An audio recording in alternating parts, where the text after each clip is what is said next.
everybody. This is the month of July, and the month of July for most gardeners is the month of too much zucchini. So I'm going to show you today a gratin, a do-ahead casserole that you could do with your summer squash. And it's delicious and good, and you'll do it whether you're a gardener or not. First, I'm going to slice the zucchini, and the recipe calls for 2 pounds of zucchini, and the truth is that a large zucchini is about half a pound. I cut down and forward onto a board. Okay, the little end piece goes in compost. Down and forward onto a board, down and forward onto a board. And you see how my fingers are curled and my thumb is behind my fingers. Here's my sliced zucchini, 4 large zucchini or 5 medium ones. And I'm going to sprinkle it with salt to help get the water to come out.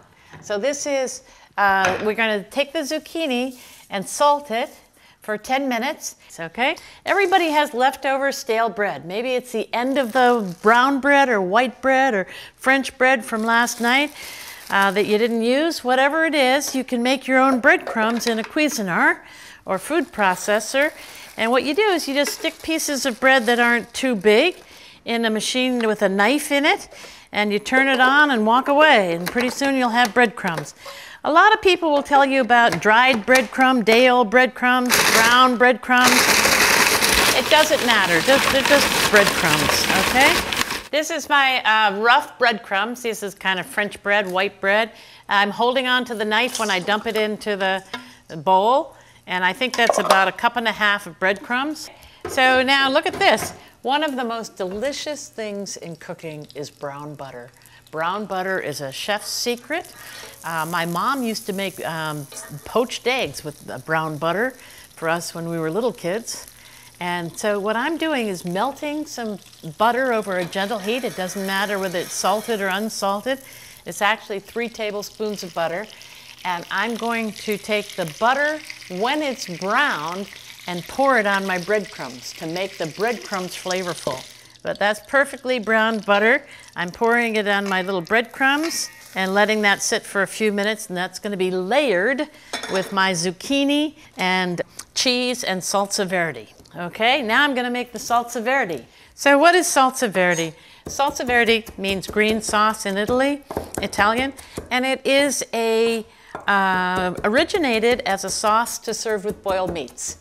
We all know about pesto or pistou, which is a basil paste, but basil turns dark when it's exposed to the air. So this is a mixture of mint, parsley, marjoram, and I'm just mincing it up.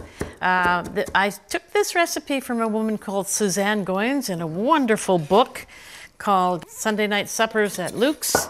Now I'm going to grind them in a mortar and pestle for a little flavor. I could add some salt. Now I'm going to add some olive oil. And then I'm going to throw in some garlic, anchovy, and capers. So this is my garlic that I'm mincing up. Now, here's a really important thing. The reason anchovies come in little things like this is they don't keep after they've been opened. So take out some anchovies, chop them up, grind them up, and eat the rest or discard it. They will turn weird when you put them in the fridge. Okay? And these are capers. Capers are little buds from bushes in the south of France. The best quality capers come salted, not packed in vinegar. But whether you use salted ones or vinegar ones, either way, they need to be rinsed in cold water to get the salt or the vinegar off. So this is a mixture of flavoring to go in a salsa verde. If you make, this recipe calls for 1/2 cup of salsa verde, so you can keep the rest to put on grilled meats, grilled chicken, and it is a wonderful sauce with many uses. It also will keep for a week in the fridge. So here's my salsa verde. I have more than I need for this recipe. I'm mixing it up. I love a little mortar and pestle. That's a lot of fun. And you add some olive oil, taste it, and it may need a little bit of lemon to it. So I'm going to throw in some olive oil, put in a little lemon, and maybe some salt. Doesn't that look good? Okay, let's go back to our zucchini. This is my salted zucchini that's been sitting for 10 or 15 minutes, and I have a clean towel, and I'm just soaking off the excess liquid with this, okay? Now I'm adding some minced shallots. Shallots will give it a slight hint of garlic.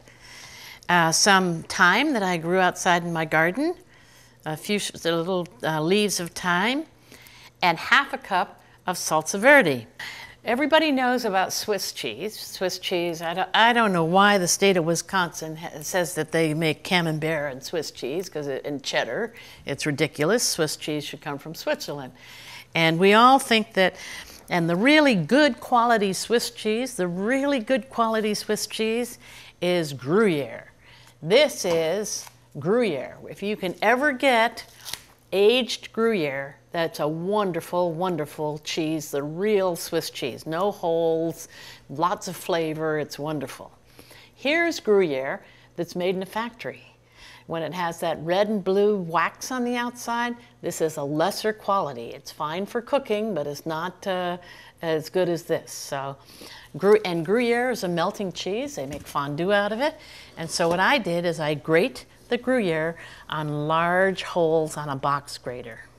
Okay, so here I have my browned butter breadcrumbs, my grated Gruyere. Never buy already grated cheese, it's not very good.